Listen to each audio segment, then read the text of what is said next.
Talmor, Shishin Magachi. Talmor is my home. My family have worked the land for generations. My gran says the island does not belong to us, but we belong to the island. And we must be ready, for a great evil is coming, and death follows with it. Listen and subscribe to the latest season of Undertow, The Harrowing, a Storyglass production presented by Realm, available wherever you get your podcasts. Contained herein are the heresies of Radolf Burntwine, erstwhile monk turned traveling medical investigator. Join me as I uncover the blasphemous truth of a plague-ridden world, that ours is not a loving God, and we are not its favored children. The Heresies of Radolf Burntwine, coming January 2nd, wherever podcasts are available.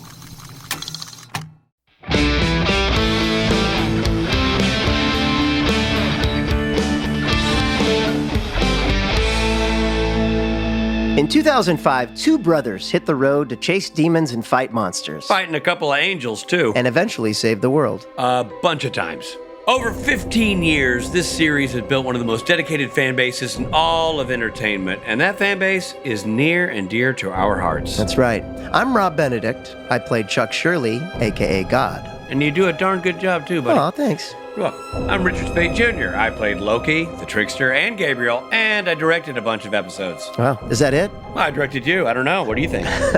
Though we worked on the show for years, we never sat down and watched the entire series. But that was then, and this is now. That's right. We are watching each episode and inviting the actors, the writers, producers, and crew to join us in digging into the story, the characters, and the mythology. These guests share some fantastic behind-the-scenes stories with us. You're going to love those, and you're going to get our honest opinion about each and every episode. That's right. Those guests share some fantastic behind-the-scenes stories with us, and each episode gets a full, honest, and unfettered review from Rob and Rich. And you get to learn a little bit about how TV is made. Lord knows we have. A warning, there are spoilers. And don't get frustrated that we haven't caught details for multiple viewings or that we know what happens 3 seasons from now. This is the first time we're watching these episodes. And you're there for the ride as we watch with our virgin eyes. Oh, that's creepy. Thanks for joining us on our journey as we deepen our understanding about why you love this series so much.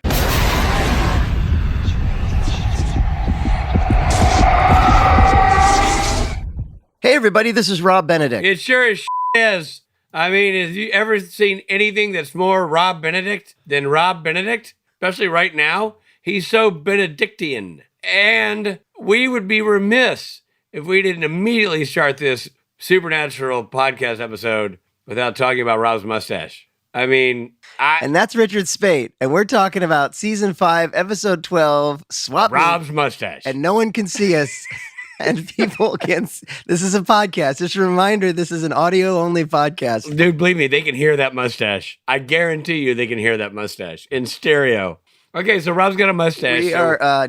in honor of Rob's mustache, we've renamed the episode Swap Mustache.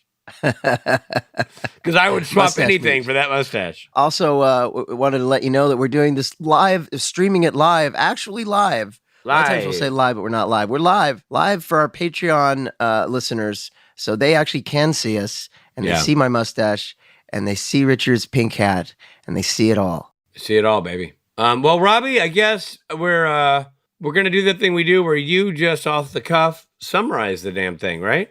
Yeah, I think that's what I'm going to do. I've not, just so everyone knows, I've not prepared this.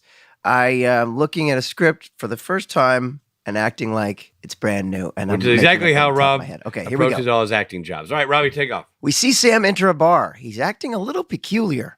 A blonde woman hits on him. Nothing peculiar about Sam getting hit on, you know what I mean? That's true. They flirt a little and decide to leave to have the sex. It is revealed that this is not Sam, but a needy teenage boy who is inhabiting his body. Ah. The setting changes to 36 hours earlier, and Sam and Dean are visiting an old babysitter, Donna, and her family. They have a poltergeist problem. Then the girl has it written on her stomach. That's really disturbing. I hope that she can get that off. You know what I thought was funny about that is that they were just catching up about old times, And then they're like, she's like, show the boys, honey. And then look, you realize that there's like etched into her skin this grizzled, bloody note from a ghost. I'm like, you probably should open with that. Like the whole like, how have you been? I know. What have you been up to? Seemed a little off brand once you realize there's something crazy going on. I know. It's like, and how are you guys? The brothers split up to investigate. Sam gets shot with a blow dart. That's way better than getting blown by a shot dart. You know what I mean? And now the Patreon listeners can see the bits that get cut out. You were thinking it, Robbie, but I said it. You were thinking it, you know? He's taken home to Gary's parents, who believe that this is their son, perhaps high on drugs. Gary, in Sam's body, destroys all of Dean's cell phones so that Sam can't contact his brother. Dean and Gary, in Sam, check out the motel and go to investigate the poltergeist. Sam, in Gary, is in Gary's suburban home trying to find a way to get in contact with Dean and trying to find clues to who Gary is. Yeah. Sam, in Gary, finds a book of witchcraft in Gary's locker. Gary's two witchcraft wannabe friends, Trevor and Nora, capture Sam and Gary and tie him up in a very, very, very successful tie. He's really stuck there. Yeah, I mean, it's symmetrical. A lot of times the boys can break out of any rope you tie them into. You know, they're like, hold on, I found this thing, and let's rub it around and get it off. Not this time. Right. Not with these teenage kids. Plus, he's in the body of a weak ass Gary, right? Yeah. They reveal their plan is to kill Dean because demons told them about the price on Dean's head. Trevor and Nora summon a demon who quickly possesses Nora. Well, I mean, Trevor summons the demon. Nora is starting to have doubts. Yeah, she is. But quickly the demon possesses Nora, and Nora flips on her heels, and now she's a demon, and she kills Trevor. Right. Which I felt good about. I felt okay about that. Well, and sets out to find Dean. I mean, I don't know if I felt good about it. You hate to see teens making bad choices and then paying the ultimate price. You know what I mean? But he's a complete dum-dum. I mean, he said, Sam was like, don't do it. Don't do it. Please don't do this. Well, if he said it with that much passion, like you just did, then I'm sure they would have stopped. Yeah, I know, but he's a teen. Robbie, teens. You know teens. Nobody knows more about the teens than you do. That's true. Well, The demon also believes that the person in Sam's meat suit will quickly surrender it to Lucifer. Dean finally confronts Gary and Sam. The demon appears and knocks Dean out. Gary asks the demon to make him a full witch. The demon tells him he needs to meet Lucifer first and say yes to his question. Gary has a change of heart. He doesn't want to meet Lucifer and doesn't want to kill Dean. He exorcises the demon from Nora's body. Dean comes to and quickly disposes of the demon. Gary reverses the body swap spell, getting Sam back to normal. Dean tells Gary to knock off the witchcraft, or they'll have to kill him. Roll credits. And that's the end of my summary. Yeah, there's a couple of things I want to talk about before we get into rating here. What were you going to say? Yeah, well, one thing I missed in the summary is also they get rid of the poltergeist. They do get rid of that poltergeist. They burn the bones, and the poltergeist runs towards Dean. Yeah. With Gary's help. You know, with Gary's help, and then they go out and get drunk, and then Gary has the sex. Yeah, you know, one of the things, for starters, all three of the kids were great. Like, I thought all the actors who were in it, they were, especially the girl Nora is fantastic. Because she has to do that turn. Yeah, but I mean, so is Gary. Yeah, at first it took me a second to get into the episode. At first, I wasn't sure, and then by the end, I was totally hooked. 100%, dude. It took me. Now, I'm going to tell you. There's some things that I didn't love. Let's go. Look, I mean, obviously it was a humor-based episode, and so when it started, like you, I was kind of like, what's this going to be? Ended up being really well done, and this is going to annoy a lot of people, probably even you, Robert, but like there was a couple of logic things that bumped for me. Okay. And the one is, Jensen had to look down all the time he was working with the actor. Yeah, you had to. Gary. It was a little bit of a disbelief. You just had to know for yourself that he was actually talking to Sam. Yeah, I know, but that Sam's body, that bumped for me, and also that all of Gary's clothes fit Jared Padalecki bumped for me. Like, yeah, I felt like it should have been arms would have been coming out the sleeves, and you know. Right. Well, I think what they wanted you to do, and it just took some work on the viewer's part, is you just had to go, okay, this is actually Gary's body, and we're just seeing Sam inside it, right? I wasn't in the mood to work. I wanted to be spoon-fed. No, I know what you mean. I mean, I get it. And, you know, I suspended the disbelief, as it were, and went ahead and enjoyed the episode for what it was, because some of the stuff was great. I mean, some of the interactions with Dean and Gary as Sam were super funny and really great. Yeah. So, I thought that was awesome. That's just the logic point of like, I hear you. Dean would have gone like, why am I looking down to look at you? Or, but, whatever.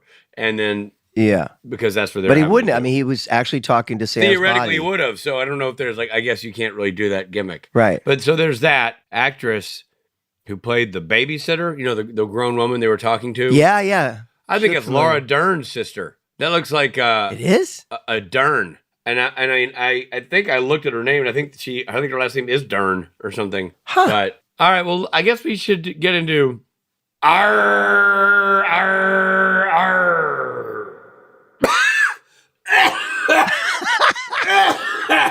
Rob and Rich ratings.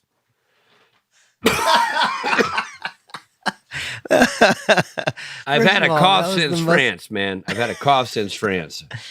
You have, and that really really kicked you back 2 days. Mercy. Doing that. Yeah. That's never been more piratey. Thank you. That theme song. Ah, my throat.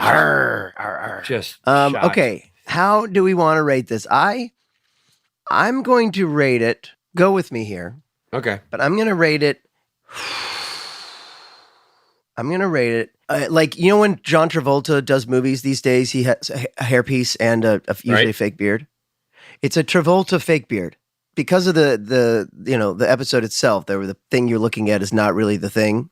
Right. And because it took me a second to get into it, and I don't think it's an all the way, 100% great beard. So I'm going to go with the John Travolta fake beard. But it looks great when it's on. It looks great. Okay. I wish but it's fake. It's a ruse. It's not. Right. Okay. I don't know. That was the thought I had before we started the episode today. I was like, "Oh, I'm going to give it a Travolta fake beard." It's not all the way Loggins for me, but it's not bad either. It was a really good, fun episode. It's such a great season, and there's so many iconic episodes in this season. Right. I don't put it up there with the iconic episodes of the season, but I think it's a really solid episode. Everyone does a great job. Whoever is Travolta's beard guy, does just a fantastic job painting it on. So really, this is a nod to Travolta's personal team more than the episode. Exactly. It's just a chance to reach out to those guys. Well, I think my rating is obvious. Anybody who's been following how I do my ratings, this rating is timely and it's accurate. I'm giving it Rob Benedict's mustache. I feel like there's a lot to love. There's a lot to love about that mustache, but it's not a full beard. You know what I mean? Like it's factually just not a full beard. But what's there works great. It's just not a full beard. Not even a judgment per se. Yeah. I'm giving a Rob Benedict mustache circa June 2024. So, which is, by the way, nobody's enjoying your mustache more than I am. So I would say I appreciate it. It's a rock solid episode. I enjoyed it a lot, but it's just not a full beard. It's not going to get the full beard. Okay, so we're going with fake Travolta and a Rob Benedict mustache. And a Rob Benedict mustache. Wow, I'm so honored to have made the review. This was honestly, and I wouldn't have just thrown that to you because if the show didn't earn it, they wouldn't have gotten it. I appreciate that, and all in all, lots of fun in this episode. I do worry about the future of these teenagers. I agree with you. Well, they're both going to jail for the rest of their lives. There's absolutely no way they're not all going to serve time. So there really is a lesson here as stay away from witchcraft, kids. And don't kill your buddy. Okay, for our interview today, we're so pleased to have with us John Marcynuk. Now, John... He's never been on our show before, by the way. This is a new guest for us. Never been on the show. I've never met him before. And he was the production designer for this episode. He's worked in the art departments for films such as Mission to Mars, The Grudge 2, and It's a Very Merry Muppet Christmas Movie. He's also worked on such TV series as Dark Angel, Timeless, and The Good Doctor. And he was on Supernatural for 11 years. 11 years. So here's our interview with John.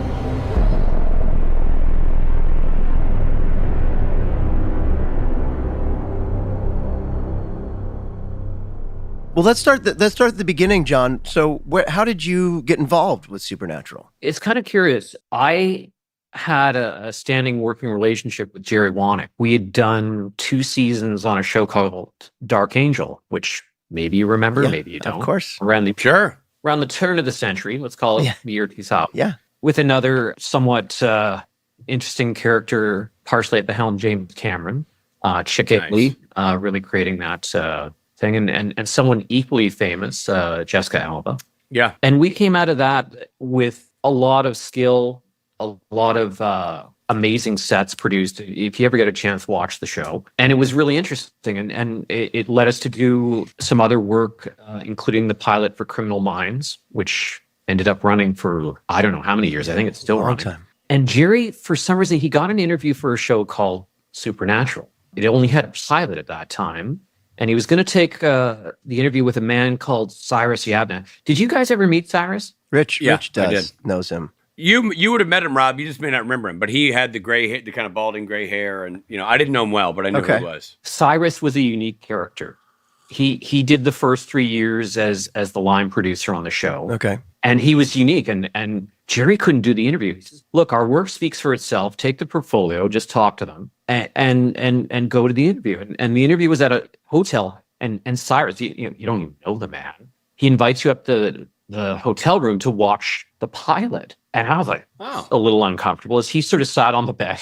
I watched the pilot and he talked about the show. He's like, we went to a location for that studio. Cars were back projected, poor man's process back then. And he just sort of talked me through the show, in a very Cyrus way, reclined on the bed, which made me a little bit uncomfortable.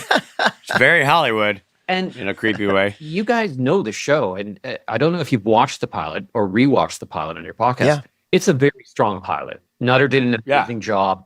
It's one of the strongest pilots I've seen it, and it lends the longevity of the show. And we basically got the job of that. So it's one of the few interviews where I had to watch a show to get a job. Wow.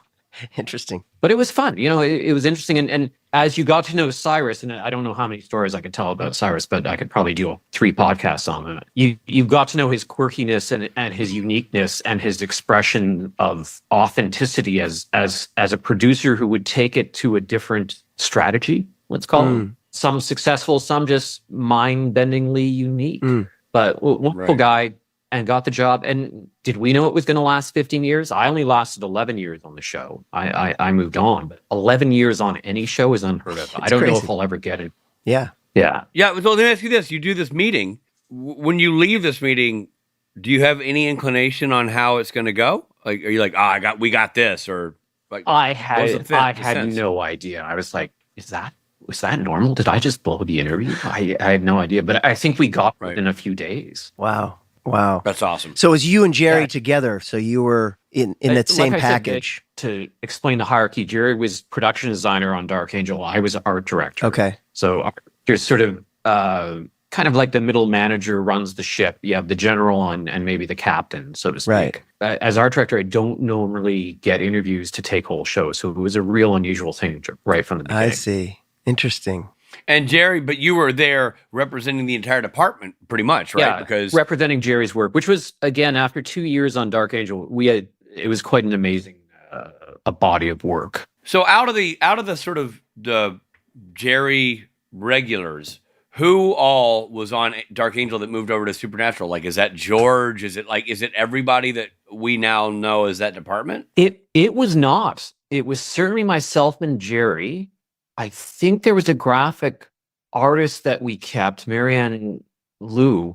You're prompting my memory because I'm going back almost 20 years here because that was sure. That was 2005, 2006 when that interview happened. Yeah. It's not like much has changed in the world since, but I don't quite recall, but I remember sort of building the department. I think the construction coordinator was the same. George came on as someone new. George being the set decorator. I don't quite remember all the different people we carried from one show to another, but it certainly worked out. And we had a number of bodies in over the years in the immediate art department, but there was certainly a core crew that got created. Robert Leader, Leanne Elaschuk, Marianne Liu, Adrian Horatzik, Susie Schultz, who the Schultz beer logo is named after. There was this body of people that we worked with, sometimes off and on. Susie had a child, she moved on, came back later. So that there was in essence, a family, but it was a family that kind of came in and out sometimes. But there was certainly, and it's weird, like, as you guys know, like, to work 5 years on a show is a big thing with the same people. To work 10 is another thing. And they all worked 15, which is just unheard of. Yeah. That's unheard of. That's crazy. I just worked 6 years on The Good Doctor. Wow. And that's a long run. That's a long run. It actually went 7. I didn't do the first year of it, but 2 of my credits lasted almost 17 years. That's amazing. But you are a fortunate man in the entertainment industry, man. That does not happen. That does not happen. Lightning doesn't hit like that. Not at all. Well, let's talk about your job on this specific episode that we're talking about, episode 12 of season 5, Swap Meet. So right away we see this Patriot Burger, this fast food restaurant. That, like, what does that entail for your job, like transforming a diner into Patriot Burger? What was interesting is this is season 5. We're approaching almost our 100th episode. We had done a number of diners in what I would call a sort of a Americana, right, 50s kind of vernacular. This one's more a modern look. It's more of a chain. It was kind of residual to location. It was actually the cafe adjacent to the bar where we meet Gary for the first time, talking with Stella, and as revealed through a mirror shot, who Sam is really in that scene. Right. Coming up with his sort of ID saying, "Young man, I'm 26 years old. I'll have a banana daiquiri." So the Patriot Burger was more kind of residual, and we'd had a lot of skill doing that. This is more of a chain. I don't know if we ever did Patriot Burger again. But it was just sort of a fun thing to do, that kind of, Americana roadside architecture. So much of our first 6-7 years was on the road from one place to another. Yeah. And we just tried to reinforce it there. Right. And so do you study things like a roadside Hardee's or McDonald's? We would have, if you go on vacation, you take pictures of these. It's actually a bit of a disappearing thing in the States. You really have to look for these because they've been replaced by chains so much. The Olive Gardens, the McDonald's, the Taco Bell, all these replace the local diner, the local shops. But we also had a huge library to draw from. Right. The internet when we started the show was still in a bit its infancy in 2005. Yeah. And we would go to magazines, we would go to books, and people had published interesting things, and we draw from that. Yeah. Even for our motel rooms, for everything, we would always do a lot of research. Research is often the first stage of creating a show. In terms of research, is there a big difference between, your Canadian crew we shoot in Canada? Is there a big difference between Americana and Canadian version of that? More than just a flag? Yeah, I think there is. I think there was certainly a time in the United States in the, let's call it the post-war era, where it was defining itself as a style, as a country. Sometimes people refer to it as googie. There was like this idea that you're going to get a car and you're going to travel this big country. Right. And, whether it was tiki rooms, whether it was diners, whether it was motels. Again, motel was sort of invented out of that idea, motor hotel.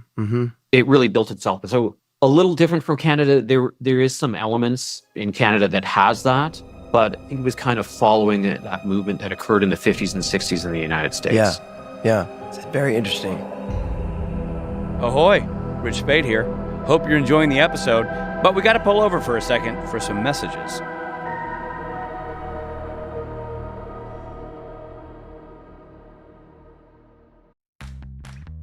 You can shop from anywhere doing pretty much anything. You might shop while working, eating, or even listening to this podcast. And however you shop, we all know and love the thrill of the hunt. But do you also know how to get the thrill of the best deals? Because Rakuten shoppers do. With Rakuten, they get the deals they love with the most savings and cash back. And you can get it too. Start getting cash back at your favorite stores like Sephora, Nike, and even Expedia if you're looking to get some travel in. And getting cash back doesn't mean you have to miss out on sales because those can just be stacked right on top. It's easy to use and based on a simple idea. Stores pay Rakuten for sending them shoppers, and Rakuten shares the money with you as cash back through PayPal or check. Download the free Rakuten app and never miss a deal. Or go to Rakuten.com to start getting the most bang for your buck. That's Rakuten.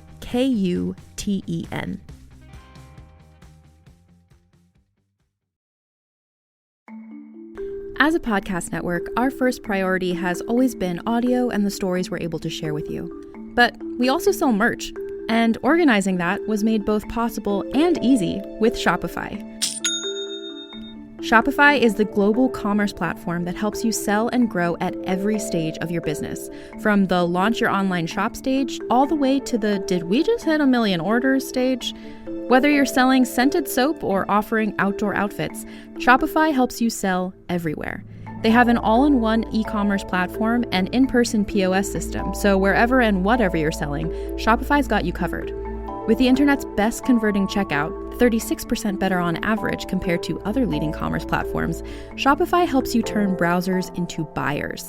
Shopify has allowed us to share something tangible with the podcast community we've built here, selling our beanies, sweatshirts, and mugs to fans of our shows without taking up too much time from all the other work we do to bring you even more great content. And it's not just us. Shopify powers 10% of all e-commerce in the US. Shopify is also the global force behind Allbirds, Rothy's, and Brooklinen, and millions of other entrepreneurs of every size across 175 countries. Because businesses that grow with Shopify. Sign up for a $1 per month trial period at shopify.com/realm, all lowercase. Go to shopify.com/REALM now to grow your business, no matter what stage you're in. Shopify.com/realm.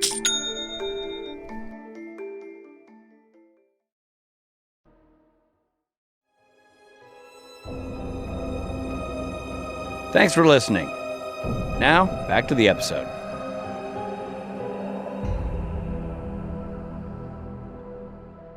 And when this show starts, you're researching your face off, but you're not using the web, I assume. Yeah, that's what he's saying. It's early web. Like, so did you have a go-to series of books that were on that you owned? Or we both. Jerry had a vast library, and I had amassed or started to amass a vast library as well. Because oddly enough, even though most people research on the web these days, there's something still wonderful to rock on the shoulders of giants who had actually already done the research and put it into a book that had everything. They had done the hard work, and you could just sort of flip through and find fabulous images for inspiration. Mm-hmm.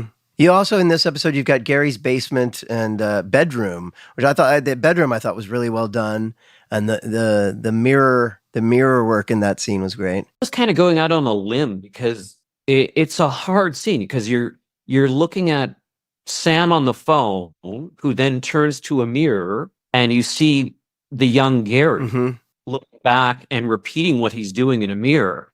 And I had seen a film, I can't remember what it was. It was sort of a remake of a Jekyll and Hyde where a camera follows you're the point of view of a doctor going through his house, and he comes up to a mirror and you see him in the mirror, which is hard to do because you normally see the camera, but you have to build the room as you look into the mirror exactly like a reflection, including anything that's on the walls has to get reversed. I was going to ask about that. Yeah, the T-shirt that Gary is wearing is reversed. It's a reverse Star Wars T-shirt. Right. And when I originally pitched this, I was like, oh, well, we'll take the mirror as a plane and we'll build the same thing. It was a little nook in Gary's room. So we weren't building something too huge. We weren't building the whole room. We were only building maybe a 10 by 10 or an 8 by 8 section. But we put up posters. The narwhal poster had to get reversed. His homework and other inspirational things, everything had to be reversed on there. We needed a plexiglass or a glass plane between them to make it feel like a mirror. And you kind of need it to work. You need the actors to kind of practice too. So it's not just hey, we're just going to shoot this. It was really complex. And I think I sent you guys some of the inspiration that went back as far as like the 20s and 30s to a Jekyll and Hyde and a very comedic beat. Maybe you guys could post it on the website if that's okay, where Harpo Marx meets Lucille Ball dressed like him. Did you have a chance to watch that? I did not see that, but I will look at it. I sent it to Steve. To one of your producers. Yeah. I sent it to Steve. Okay. Yeah. Watch this. It's on YouTube or one of those sites. It's actually hilarious. Wow. Harpo Marx gets convinced that he's looking into his own reflection, which is a Lucille Ball dressed just like him. Uh-huh. Classic comedy. Ours was not necessarily comedy, but it was kind of comedy. Sure. Even though you're dealing with the supernatural and this body swap, supernatural in general, another reason why it had longevity is essentially it's a bit of a comedy. in some ways. Mhm. Like it laughed at itself. It laughed at itself in Changing Channel. It laughed at itself in The French Mistake. I can't remember if we've done The French Mistake by now in the season. Not yet. Season. Yeah, that's yet to come. Yeah, we haven't done that yet. Okay, again, one of the best episodes, I would say, of television, period. Yeah. Because they're making fun of themselves. Sam and Dean are essentially a comedy team that are fighting the supernatural. Now, it's not the main source, but it gives the audience that sort of, how do you say, when you're blowing off some steam, from the seriousness of the mythology and the angels and the devil and God, and then suddenly you do a body swap episode. Right. And the audience can laugh at itself. And what's interesting is when you look at comedy teams, I won't go too far on this. Like you look at Abbott and Costello, you look at Laurel and Hardy, you look at Bing Crosby and Bob Hope making the Road movie. We're sort of in line with that. Richard Pryor and Gene Wilder. They had this great series of things that they could laugh at themselves and laugh at, to a degree, what the industry was at the time. Silent Bob and Jay. Rob Benedict and Richard Spade. I don't know if you've heard of them. I've seen them. Don't like their work. Yeah, not a fan. For sure. I think, again, lending to the longevity of Supernatural as an entity is it could stop and sort of make fun of itself. Yeah. And this episode definitely kind of, touched on that. Yeah. Yeah. And bringing it back to what you do, I mean, the sets help so much. They help create the characters, they help create these moments. When you look at an episode and there's a lot, like in this episode, there seem to be a lot of locations. There's the bar, Gary's house, the school, the motel. Do you, in pre-production, you go, oh crap, this is going to be a lot for us. Yeah. We read the script and kind of trashed our head and said, this is not easy. This is a hard episode in some ways. Right. And to explain how we work, we do 2 episodes at a time. One is prepping, one is filming, one is shooting. I can't remember the name of the episode, but it was an asylum episode that was shooting before this. Okay. Conway was directing that episode. Okay. We were fortunate that episode was sort of encapsulated in one location. They were mainly in the asylum at Riverview. Right. Using several buildings to create an asylum, right. Oddly enough. Right. That makes sense. So we were also fortunate, we're also lucky that we filmed in Steveston, used for a number of locations. I think Once Upon a Time shot there. The recent Power Rangers destroyed the whole kind of little town. And what that allows us from a production point of view is to have a tighter footprint. It's easier to work. The bar was next to the Patriot Burger, which was down the road from the cannery where we created the woman's apartment. Everything was really close by. The school was just a short drive away. Everything was, it's just easier. It's easier to push a cart somewhere than to load up the trucks with all the film gear and drive somewhere. Even Donna's house, Donna's living room and the exterior of Donna's was just down the road. Huh. So we had extremely tight footprint, which actually made this a lot easier. This episode was filmed, I think I have my records. I still have my records. That's amazing. It's bizarre. There's another story in that. But we filmed this in November of the first week in November of 2009. Wow. And what's funny is as you watch the episode, it's kind of autumn-like. It's kind of cooler. Uh-huh.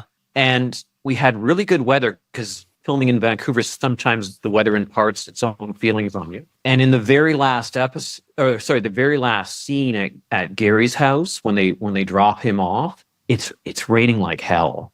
I noticed that. Yeah. And it just happened to be that was one of the last scenes we filmed, and I think the winter rain just said, "Okay, that's relentless." Apparently, it just rained like hell on a kind of tired crew after filming 8 days, and just opened up on them. And it looks, sometimes rain doesn't look as bad as it really is. It looks pretty bad in that scene. And that rain looked bad. Yeah. So you can you can see it. A lot of times you see their shoulders are wet, but you don't really see the rain. You just see it pelting them like crazy. Oh man. It was not a nice Sam's hair is like all in his face, and the poor girl is like, I was like bundling up I was like, why? I wonder why they didn't just make the call to do an audible and just shoot it in the car, before they got out of the car or something. I think because they had another scene where they drive away, they needed that intimate scene where, hey Sam, we don't have it so bad as brothers. Right. That found really nice. Right. So they needed that private moment. Yeah. But I just thought that was kind of, it's kind of amusing when you know it. I felt for the crew that day because I remember them coming in the next day just not very happy. Yeah. But still, having Stevenson as a resource, shooting the high school and everything so close, really made that episode producible. Yeah. We're going to let you go soon, but before we do, what would you say is your favorite set from your time on Supernatural? It's hard because, again, 11 years, pick your favorite child. Right. Certainly the Men of Letters. Oh, yeah. Was a lot of great, and that took 8 seasons to get there. Yeah, it sure did. I think it lasted from season 8 through to 15. Correct me if I'm wrong. I sort of lost. No, it did. It was still there at the end. And we created more of it. And it sort of grew, and that was sort of fun to create a standing set on a show that had relatively few standing sets before that. I think Bobby's house was the only one we kept going back to. The Green Room in Heaven. Yeah. Which I think Dean had to say, hey, I'm going to let so-and-so take over me so I could fight the devil.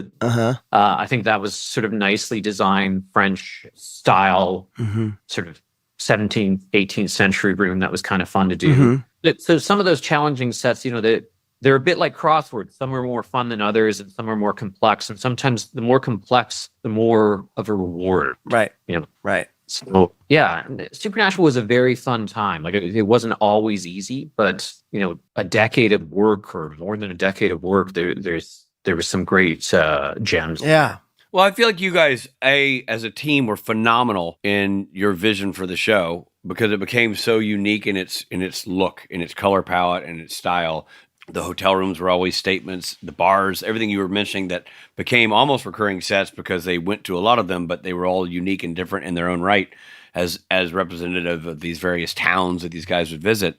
And you didn't have there was no resting on your laurels for your entire department because there's no precinct. There's no, as you say, Men of Letters came in season 8. Season 8. Most shows don't make it to season 8. Correct. So, that's the first time you guys can exhale and create one existing space. And even then you kept expanding to it. So I just think it's so impressive what you and your team were able to do to keep the show unique and on the road, even in the studio. Because, the show was on the road, but a lot of it was done in-house. And the uniqueness you guys were able to create in the various sets throughout the years was a mark of the show. It was a lot of fun. Sometimes people overuse the word family when at work, but it was a nice family to come to. There was a lot of very talented, creative people involved in it. And I don't know if that generated the amazing fan base. From the top down, there was interesting personalities. There were people dedicated to a show. Obviously, the talent of Jared and Jensen, it sort of gelled. Yeah. And that's kind of a rare thing to find. Sometimes there's always someone, wanting a bigger voice or such, but it wasn't like that. It was just a fun time. They're all dedicated to their craft. And I think that reflected in our product. And I think it reflected into our fan base as well. Yeah. Fan base still maybe ravenous to this day, but still out there, still interested, still watching, still kind of loving it. Yeah. And still kind of interested in the stories that helped create it. 100%. Yeah, there are people still discovering the show on Netflix. Yeah, you get a lot of new fans, man. We were just in Columbus, Ohio, and the number of hands that raised when we say who here is a new fan doing the first convention, just got into the show, it'll be 2/3 of 1,500 people, which is jarring this many years later. Astonishing. Well, John, thank you so much for talking doing to this, us, man. It's great for us, and the fans are going to love it, man. So we really appreciate it. I hope you've enjoyed it. I hope I've given you at least something to think about and inspire people. A ton. I love, we love how the sausage is made, and hearing the process from your perspective is great. That's wonderful. I'm glad to be a part of it. And, again, I thank all the fans, new and old. It's funny that the show has gone so long that, some people I know who've worked on it have since passed away. Some people passed away while I was working on it. Yeah. And it's just an amazing kind of entity to have those kind of legs to go and pick up people, move them along the way through the process and send them on their lives. It's great. And I really hope the fans enjoy it. It's funny to watch this episode myself after not seeing it for over 12 years, maybe 13 or 14. Yeah. And just appreciate some of the fun episodes. I might go back and view some more at some. Yeah, good. Yeah, fun. It's a fun Yeah, movie so to watch. great for you guys to do it. Well done. Thank you very much. Thank you. Okay. Thank you for being a part of it. Hey there, this is Jared Padalecki, and I hope you're enjoying the episode. But we got to pull over for a second for some messages.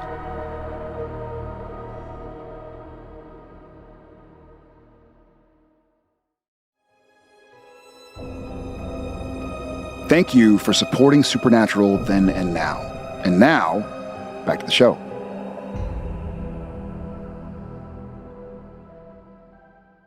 Well, that was great. It was great to get to see John's perspective on everything, and great to meet John. I'm sure I've rubbed shoulders with him in the production office, but great to officially meet him. Well, it's one of the things that I don't think people who aren't in the industry ever think about, but there is a bit of a social, bridge between the production crew and the actors sometimes. You're not always, because you're not there for prep as a performer, you don't always meet everybody who's helping build the universe. And so, I got to meet him because I started directing, but only one episode, because then he moved on to other things.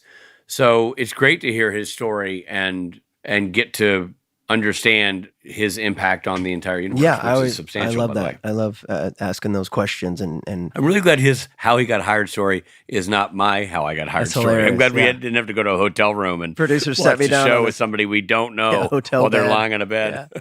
All right, well, let's get right in to a portion of the show that we call Mythology. Okay. Mythology. Okay, body swapping. So we've compiled all of our people. It really sounded like you said Bobby swapping, like I can swap you for a different Bobby. Right. I go down to the Bobby store and I'm done with this Bobby Benedict. Can I get And another time we're going to compile a list a Bobby Singer of the top 10 Bobbies. But right now, this list is a list of the top 10 craziest body swap movies. Okay, top 10 craziest body swap movies. I love it. Robbie, you start with number 10. Is listed by, I don't know who, but and I don't know in what order either. Right. I don't know who decided which one is the best, but whatever. Number 10 is Freaky Friday from 2003. Now, I'm looking ahead in this list, and I don't see the OG Freaky Friday, which I have to disagree with this list right away. Me too. I got to go with the Christy McNichol Freaky Friday. Not Christy McNichol. It was Tatum O'Neal. Tatum O'Neal. It wasn't Jodie Foster? It was? Yeah, it was Jodie Foster. Dude, that's so funny. In my brain, it's Tatum O'Neal. And by the way, it's Tatum O'Neal who I call Christy McNichol. So Right. I'm all over the map. And apologies. Okay. And apologies to Jodie Foster. That was the OG Freaky Friday, not on this list. And in my list, it's number one. But Freaky Friday 2003 had Lindsay Lohan and I think Jamie Lee. Yeah, not the same. Jamie Lee Curtis, perhaps. Number 9, Rich. Advantageous. Never seen it. Not a movie I've ever heard of. Never heard of it. But Never heard of I it. should see it. It sounds advantageous. It would be advantageous if you saw it. Number 8, Your Name, 2016. Richard Speight. Your Name, which it sounds like there's someone forgot to fill out the spot on number 8. It's just your movie goes here. But there's a movie apparently called Your Name from 2016. Never seen it. Never seen it. Never heard of it. By the way, going back to the original Freaky Friday from 1976, starring Jodie Foster, it also starred Barbara Harris. That's it. As the mom. Barbara Harris. And John Astin as the father. Right. And of course, who could forget Dick Van Patten as Harold Jennings? It's actually a great movie. I showed my niece that when she was young. Well, anything with Dick Van Patten is going to be great for the kids. You know what I mean? All right, number... You're like, when you're trying to think of a family movie, if you just Google, what's Van Patten up to? And hit play. That's right. Now, be careful. If it's Tim Van Patten, you're going to be watching a lot of Sopranos. Okay, here we go. Number 7. 17 Again. 2009. A movie I have never seen. I think I saw it. That's with Jennifer Garner, and she's 17. Zac Efron. And she's 17 again, probably. Number 6, Goodbye Charlie. Not the character from Supernatural, but a different Charlie. And he's Never heard of it, never seen 1964, and it's a movie about someone named Charlie who's going somewhere else. it. Going somewhere and everybody has to say goodbye to them or else. Never seen it. Okay, number 5. Back to number 5, The Change Hoop, 2011. Number 4, and this is a classic. I have seen this, and this is definitely on the list for me. Face Off, 1997. Love Face Off, saw Face Off. That's Nicolas Cage and John Travolta. Is that a John Woo movie? It's a John Woo movie. Speaking of Travolta's fake beard, it all comes full circle. Number 13. Sorry, this is not number 13, but you'll know why I screwed it up in a second. Number 3 is 13 going on 30, which is not a movie I know. Which I now realize that's the Jennifer Garner movie, not 17 Again. 17 Again must be the one with Zac Efron. It must be, because 13 going on 30. As a cop on the edge. Jennifer, and that's 2004. Number 2, who can forget It's a Boy-Girl Thing from 2006. Never heard of it, never seen it. Never, ever heard of it. That doesn't make any sense.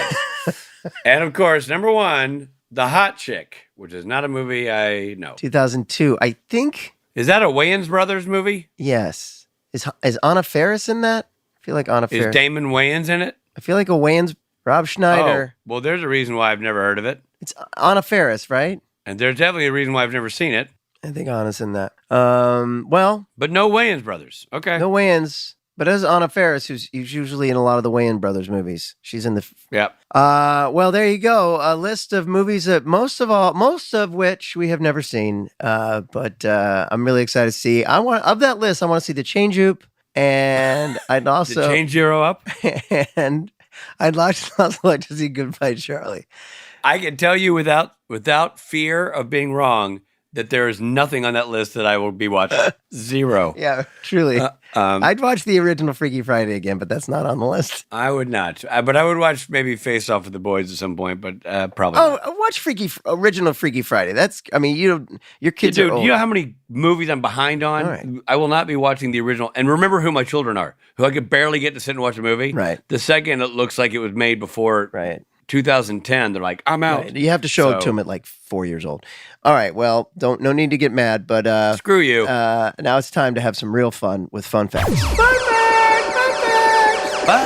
fact. While Sam is going through Gary's box, there is a cop. Whoa! Everybody, just calm down. Everybody, just take a knee. I don't like where this story is going. Well, wait till you hear the family podcast. Wait till you hear the end of the sentence. While Sam is going through Gary's box, there's a copy of Busty Asian Beauties. Yeah. Wow, great. Same magazine Dean got at the gas station in episode 1 of season 4, Lazarus Rising.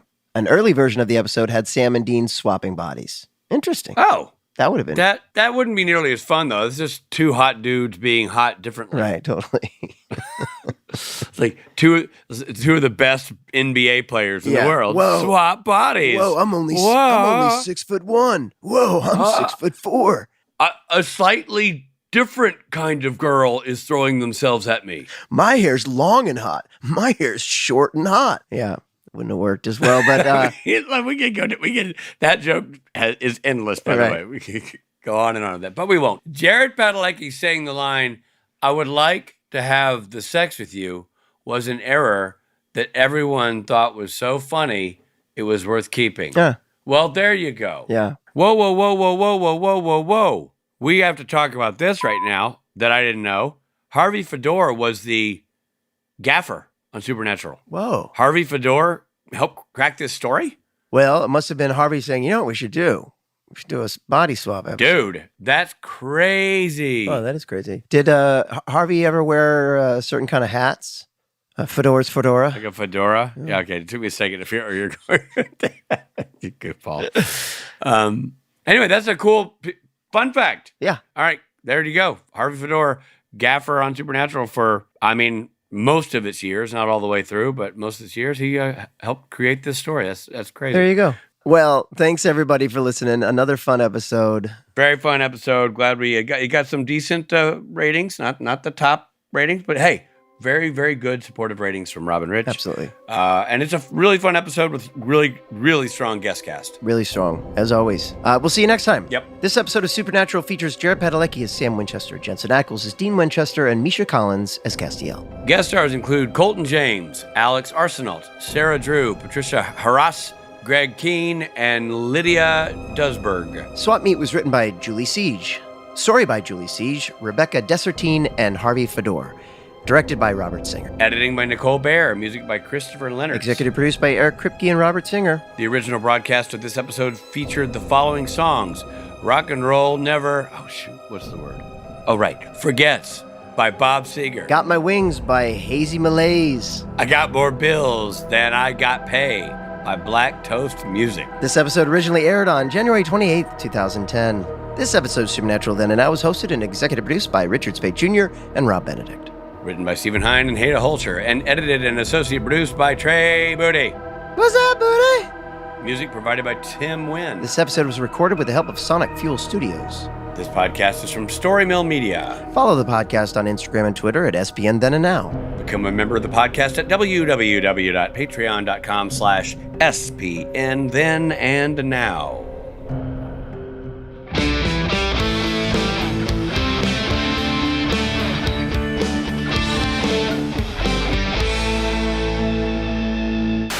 Number 5, the Change Zero Up. The Change You from 2011. The Change Zero Up. The Change Zero Up. The Change Nil Up. Wait, there was a line earlier in the interview we didn't get to that says, it's so funny that women from the bar wears leather and sports a wipe. That's what I saw. And I couldn't figure out what that meant. Yeah. What were you trying to say? Whip. Oh my God. I was reading that going, and sports a wipe. And I'm like, I couldn't even figure out what the typo meant. Yeah, so I just skipped it. She had a completely. baby, and she had a little baby wipe. She had to change a diaper. Dude, I was literally thinking, like, I missed something in the story. I don't know what the woman sported a wipe. It's so weird. Storymill Media.